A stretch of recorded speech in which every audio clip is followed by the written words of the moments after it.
Sebuah ruang tamu yang sederhana. Seorang kakek terlihat menggenggam sebuah tasbih dan ia menghampiri Burhan. Kakek itu terlihat rapi dengan menggunakan pakaian ibadah seperti hendak melakukan sembahyang. Ia kemudian duduk berhadapan dengan Burhan. Sang kakek tidak berucap sepatah kata pun. Ia malah menaburkan air ke sebuah gelas dan mulai memejamkan mata. Gelas yang telah berisi air itu dipegangnya sambil dibacakan sesuatu. Burhan hanya memandanginya dengan penuh keseriusan. Seorang kakek yang duduk tepat di hadapannya bukanlah orang lain. Ia adalah kakeknya sendiri dari pihak ayah Burhan. Setelah selesai membacakan sesuatu ke air itu, sang kakek kemudian menyentuh air dalam gelas dengan ujung jari telunjuknya. Tak lama ia pun meminta Burhan untuk meminumnya. Bismillah, Burhan membacanya dalam hati dan langsung meminum air itu. Dari sana Burhan tak sadar bahwa sang kakek telah tiada dari hadapannya. Ia pun menaruh gelas itu di meja kemudian pergi ke sebuah kamar. Hari itu tubuh Burhan terasa tidak sehat. Ia berpikir bahwa sang kakek tadi memberikannya air agar dirinya kembali merasa bugar. Burhan menatap sebuah jam dinding tua. Ia memutuskan untuk segera beristirahat. Saat Burhan sudah berada di atas ranjang, terdengar ucapan sang kakek dari luar kamar. Sebelum tidur ambil wudhu dulu, supaya dijaga. Namun karena tubuhnya yang sudah terasa semakin berat, Burhan pun tidak mengikuti apa yang diperintah sang kakek. Lalu Burhan pun tidur. Detak jam dinding tua yang tepat berada di atas ranjang terdengar begitu jelas. Keheningan di malam itu membuat Burhan lebih cepat untuk tidur. Di samping ia juga sedang merasa tidak sehat. Di ranjang yang sudah berumur itu dan full berbahan kayu, Burhan berharap bisa tidur nyenyak. Namun justru sesuatu terjadi padanya.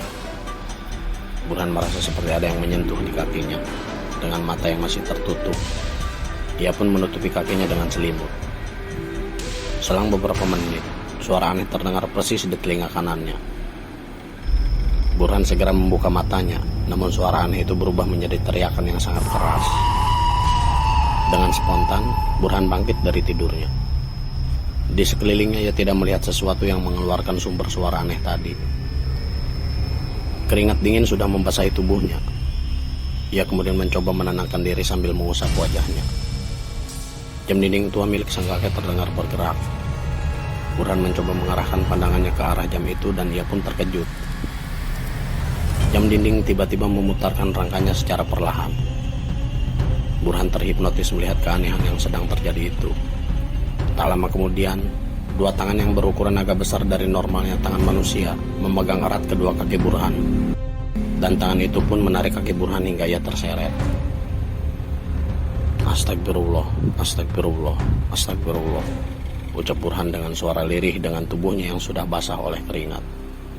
Ini adalah kali berikutnya ia mimpi buruk. Dilihatnya dari luar jendela, cahaya sudah menerangi ruang kamar Burhan. Ia segera bergegas ke kamar mandi. Namun saat bangkit dari tempat tidurnya, tubuhnya sedikit terasa aneh, merasa tidak enak dan pegal. Astagfirullah, kenapa kamu baru bangun? Dari tadi subuh ibu berkali-kali mengetuk pintu kamar kamu. Gak biasanya kamu susah dibangunin. Oceh sang ibu sambil memasak saat Burhan berjalan ke arah kamar mandi. Burhan berjalan dengan lamban, ia memasang wajahnya dengan meringis. Sang ibu pun mulai menatap Burhan dengan aneh. Kamu sakit? Tanya ibu sambil menghidangkan sarapan di meja makan. Semalam saya mimpi buruk lagi bu, jawab Burhan dengan kemudian ia meneruskan cerita mimpinya semalam. Sang ibu yang seringkali mendengar keluhan anaknya ini bertambah khawatir. Dan ia belum tahu apa yang sebenarnya terjadi kepada anaknya itu. Ibu Burhan terus mengajak diskusi ayahnya untuk segera menangani apa yang terjadi kepada Burhan. Ayahnya pun masih merasa bingung. Ia sesekali meminta bantuan kepada orang pintar untuk mengobati anaknya. Namun sampai saat ini, Burhan belum saja memiliki perubahan.